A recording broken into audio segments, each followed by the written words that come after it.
Mga kapatid, gusto ko na i-share ulit dahil panahon ng halalan, panahon ng mga siraan, cyber libel, etc. Ito ang sinasabi ng Korte Suprema. Okay. A public official, more especially an elected one, lalo't higit yung mga na-elect, should not be onion-skinned. Being sensitive has no place in this line of service, more so when allowing otherwise has the potential to create a chilling effect on the public.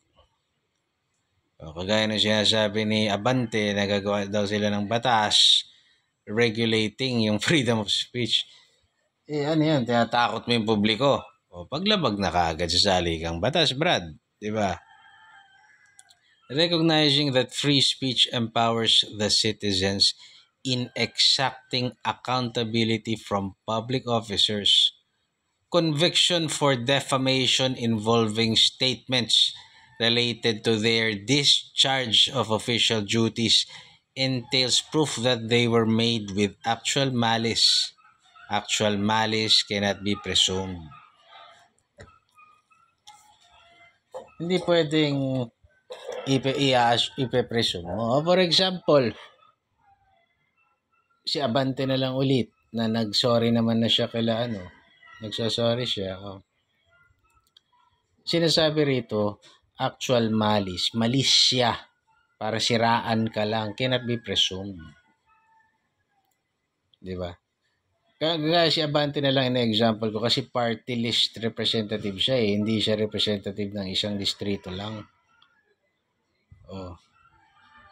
Kahit na hindi natin congressman yon, hindi ko naman congressman si Barber, si Dan Fernandez, pero yung ginagawa nila doon sa trabaho nila is di na ako lalayo. Yung pang-iipit nila kay VP Sara na binoto namin, sinusuportahan namin. Walang mali siya yung pagtuligsa namin sa kanila. Tinutuligsa namin sila dahil sila yung may mali siya manira. Diba? Siya ka naman nakakita.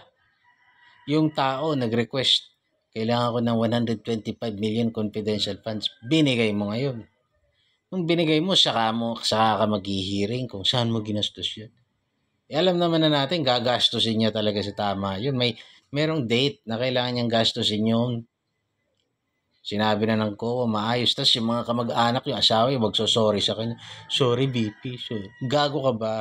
Diba? Talagang atakihin kayo.